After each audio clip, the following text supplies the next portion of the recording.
কোনো কারণ ছাড়া এখানে কিসের কারণ ছিল? এটা হয়তো স্বাস্থ্য অধিদপ্তরের চক্রান্ত। আমাদের 15 মিনিট 30 মিনিট এখানে দাঁড় করে রাখছে কেন? এটা কি তাদের গোপন বৈঠকের রেজাল্ট ছিল? আমরা তো শান্তিপূর্ণ আন্দোলন করেছিলাম।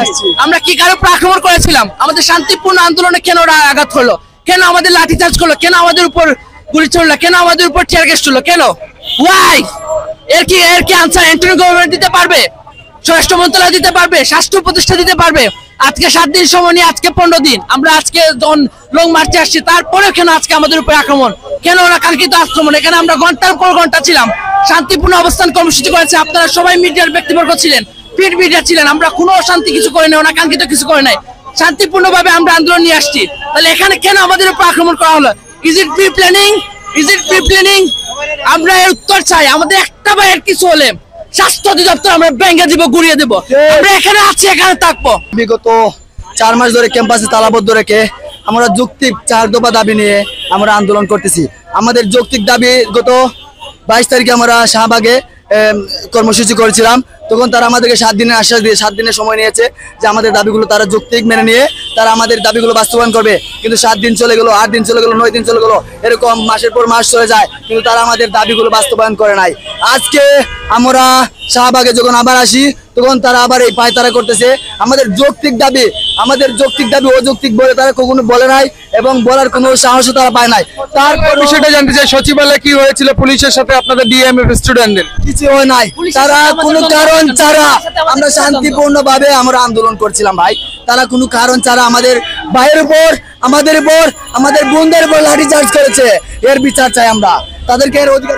আমরা একটু আপনার কাছে জানতে চাই, এখন পর্যন্ত আপনাদের কতজন সহপাঠী আহত হয়েছে? আগে মনে করেন কিছু জনকে হসপিটালে নিয়ে গেছে, এখন এখানে যারা ছিল তাদেরও মনে করেন চিকিৎসার জন্য পাঠাই দেওয়া হচ্ছে। কারণ এখানে তো দেখছেন আপনারা অবস্থা কি। আমরা সাধারণত আসছে আমাদের নিজস্ব কিছু অধিকারের জন্য, এটা তো যুক্তিসঙ্গত। আমরা বিশৃঙ্খলা করিনি, আমরা স্বাভাবিকভাবেই আসছে। আসার পরে এখানে কেন পুলিশ আমাদের উপরে এইভাবে অন্যায় করলো? এটা আমাদের দাবি। মানে স্বৈরাচারী সরকার থাকা যখন ছিল তখন আমরা তাকে সরাই দিছি যে আমাদের মনের কথা সে বুঝেনি, কিন্তু বর্তমান যিনি ভারপ্রাপ্ত আছে তিনি কেন এটা করলো?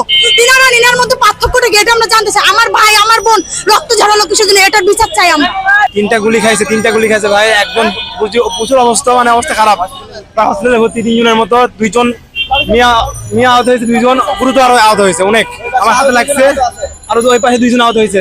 আমরা এই বিষয়ে কিছু বলতে পারতেছি না, কারণ হচ্ছে আমাদের উপরে লাঠিচার্জ কি জন্য করা হলো আমরা তো এটাই জানার জন্য বিশেষভাবে অনুরোধ। কারণ এই পাশের সিচুয়েশনটা আমরা কিছু জানি না। আমরা ওই পাশে ছিলাম, ওই পাশে আরো 2 জন আহত ছিল, তাদেরকে হাসপাতাল নিয়ে গেছে। আজকে হামলা বিষয়টা আমাদের কাছে টোটালি অযৌক্তিক। আমরা কোনো অযৌক্তিক দাবি নিয়ে আসি না। ইনফ্যাক্ট যারা হামলা করছে তারাও নিজেরা বলছে যে আমাদের প্রত্যেকটা দাবি যৌক্তিক। তাহলে আমাদের প্রত্যেকটা দাবি যদি যৌক্তিক হয়, এই দাবি নিয়ে আমরা কেন রাস্তায় নামতে পারবো না? তাহলে কি আমরা ভুল করলাম? ভাঙচুর না চালায় আমরা কোনো রাস্তা দিয়ে আসছিলাম শান্তিপূর্ণ আন্দোলন, ওরা আমাদের ব্যারিকেড দিয়ে নিয়ে আসে। এই জায়গায় আমাদের দোষটা কি ছিল? তাহলে আস্তে আস্তে জ্বালা পোড়া করে আসতাম, তাহলে উগ্রবাদী হইতাম। এরকম কেন? এটা কেন জবাব চাই? আমাদের সাধারণ শিক্ষার্থীদের উপর, মেয়ের শিক্ষার্থীদের উপর কেন হামলা করা হলো?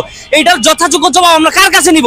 এই অন্তর্বর্তীকালীন সরকারের যদি এই অবস্থা হয় তাহলে এই জবাবটা আমরা নিব কার কাছে? আওয়ামীর দূষণ কয়েকদিন চালাইতে গেল, আওয়ামীর দূষণ মানে ফেসিবাদ সরকারকে তাড়াইতে গিয়ে ওদের যে ওখানে যারা সিনিয়র নেতৃবৃন্দ যারা বসে আছে এখনো অফিসের মধ্যে, সচিবালয়ের মধ্যে যারা বসে আছে, ওদের বিরুদ্ধে মানে জবাব দিতে গেলে যদি এটা আমাদের উপরে গুলি বর্ষণ হয়, আমাদের উপরে ককটেল বিস্ফোরণ হয়, নাশক আমাদের মানে অতর্কিত হামলা করে, তাহলে আমরা কোথায় যাবো? বিচারটা কার কাছে যাবো? আমরা অন্তর্বর্তীকালীন সরকারের কাছে গিয়েও যদি আমরা না পাই, তাহলে এটা আমরা কার কাছে যাবো? কার কাছে দাবি জানাবো? আমরা এটা বিস্তারিত বিষয়, আমরা এটা সঠিক তদন্ত অনুসারে এটার মূল হোতাকে এখনো পুলিশ প্রশাসন কেন এখনো পুলিশ প্রশাসনকে কে শেল্টার দেয়? ডিএমপি কে কে শেল্টার দেয়? পুলিশ প্রশাসনকে কে শেল্টার দেয়? আমরা জানতে চাই যে এখানে আসলে আওয়ামী দূষণ এখনো উচ্ছেদ করা হয়েছে কিনা এই পুলিশ প্রশাসন থেকে। আওয়ামী যারা চামচা, যারা দালাল, এরাও এখনো কেউ পুলিশ প্রশাসনে আছে কিনা এটা আমরা জানতে চাচ্ছি। এটা আমরা দেখতে চাচ্ছি যে এখানে আসলে এই হামলা মূল পরিপক্ষে এটা আওয়ামী দূষণের দ্বারা হামলা। এই পুলিশ আওয়ামী দূষণ এখনো, এদেরকে অনতিবিলম্বে এখান থেকে প্রত্যাহার করুন।